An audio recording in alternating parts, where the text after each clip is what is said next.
खुरूज और उसका 29वां बाब जो 46 आयत पर मुश्तमिल है।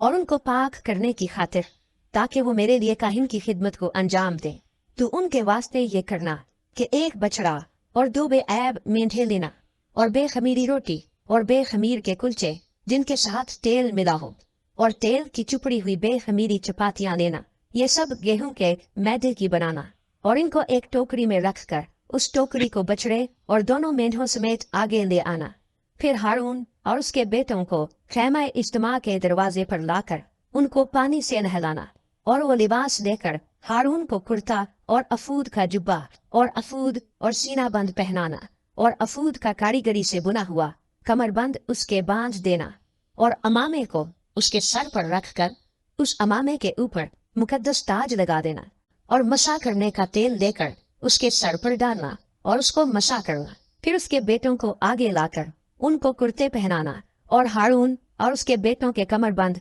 लपेट कर उनके पगड़ियां बांधना ताकि कहानत के मनसब पर हमेशा के लिए उनका हक रहे और हारून और उसके बेटों को मखसूस करना। फिर तू उस बछड़े को खैमा इज्तिमा के सामने लाना और हारून और उसके बेटे अपने हाथ उस बछड़े के सर पर रखें। फिर उस बछड़े को खुदावंद के आगे खैमा इज्तिमा के दरवाजे पर ज़बा करना और उस बछड़े के खून में से कुछ लेकर उसे अपनी उंगली से कुर्बान गाह के सींगों पर लगाना और बाकी सारा खून कुर्बान गाह के पाए पर उंडेल देना। फिर उस चर्बी को जिससे अंतड़ियां ढकी रहती हैं और जिगर पर की झिल्ली को और दोनों गुर्दों को और उनके ऊपर की चर्बी को लेकर सब कुर्बान गाह पर जलाना, लेकिन उस बछड़े के गोश्त और खाल और गोबर को खैमा गाह के बाहर आग से जला देना, इसलिए कि ये खता की कुर्बानी है।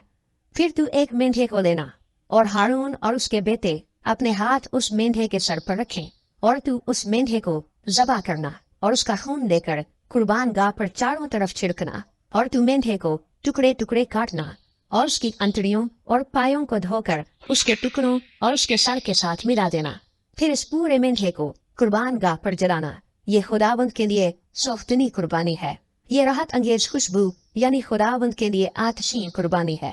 फिर दूसरे मेंढे को लेना और हारून और उसके बेटे अपने हाथ उस मेंढे के सर पर रखें और तू इस मेंढे को ज़बा करना और उसके खून में से कुछ लेकर हारून और उसके बेटों के दाहिने कान की लौ पर और दाहिने हाथ और दाहिने पाँव के अंगूठों पर लगाना और खून को कुर्बान गाह पर चारों तरफ छिड़क देना और कुर्बान गाह पर के खून और बसा करने के तेल में से कुछ कुछ लेकर हारून और उसके लिबास पर और उसके साथ उसके बेटों और उनके लिबास पर छिड़कना। तब वो अपने लिबास समेत और उसके साथ ही उसके बेटे अपने अपने लिबास समेत मुकद्दस होंगे। और तू मेंढे की चर्बी और मोटी दुम को और जिस चर्बी से अंतड़ियां ढकी रहती है उसको और जिगर पर की झिल्ली को और दोनों गुर्दों को और उनके ऊपर की चर्बी को और दाहिनी रान को लेना, इसलिए कि ये तखसीसी मेंढा है।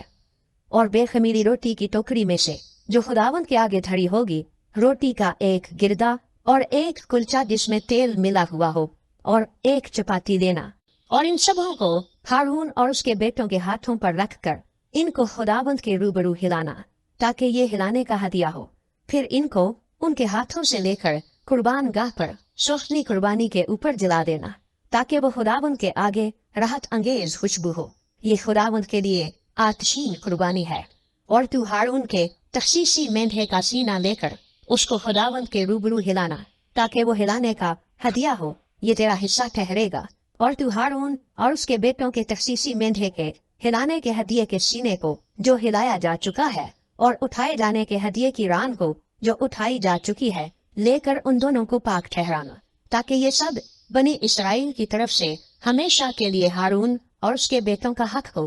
क्योंकि ये उठाए जाने का हदिया है। सो ये बनी इसराइल की तरफ से उनकी सलामती के ज़बीहों में से उठाए जाने का हदिया होगा जो उनकी तरफ से खुदावंद के लिए उठाया गया है। और हारून के बाद उसके पाक लिबास उसकी औलाद के लिए होंगे ताकि उन्हीं में वो मसाओ मखसूस किए जाए। उसका जो बेटा उसकी जगह काहिन हो वो जब पाक मकाम में खिदमत करने को खैमा इज्तिमा में दाखिल हो तो उनको 7 दिन तक पहने रहे। और तू तखसीसी मेंढे को लेकर उसके गोश्त को किसी पाक जगह में उबालना और हारून और उसके बेटे मेंढे का गोश्त और टोकरी की रोटियां खैमा इज्तिमा के दरवाजे पर खाएं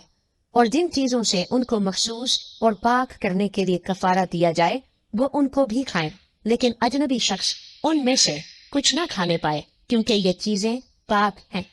और अगर मखसूस करने के गोश्त या रोटी में से कुछ सुबह तक बचा रह जाए तो उस बचे हुए को आग से जला देना, वो हरगिज ना खाया जाए इसलिए कि वो पाक है। और तू हारून और उसके बेटों के साथ जो कुछ मैंने हुक्म दिया है वो सब अमल में लाना और 7 दिन तक उनकी तखसीस करते रहना। और तू हर रोज खता की कुर्बानी के बछड़े को कफारे के वास्ते ज़बा करना और तू कुर्बान गाह को उसके कफारा देने के वक्त साफ करना और उसे मसा करना ताकि वो पाक हो जाए। तू 7 दिन तक कुर्बान गाह के लिए कफारा देना और उसे पाक करना, तो कुर्बान गाह निहायत पाक हो जाएगी और जो कुछ उससे छू जाएगा वो भी पाक ठहरेगा। और तू हर रोज सदा एक बर्स के 2 बड़े कुर्बान गाह पर चढ़ाया करना, एक बड़ा सुबह को और दूसरा बड़ा ज़वाल और ग़रूब के दरमियान चढ़ाना। और एक बड़े के साथ ईफा के 10वें हिस्से के बराबर मैदा देना जिसमें हीन के चौथे हिस्से की मिकदार में कूटकर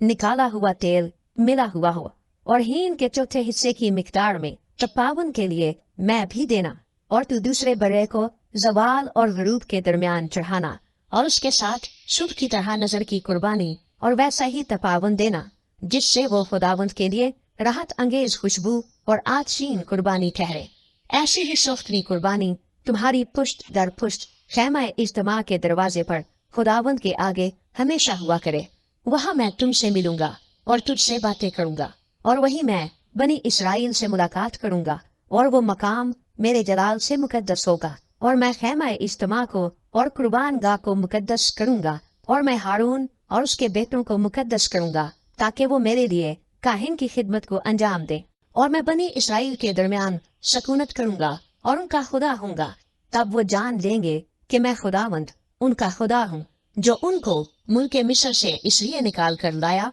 कि मैं उनके दरमियान सकूनत करूं। मैं ही खुदावंद उनका खुदा हूँ।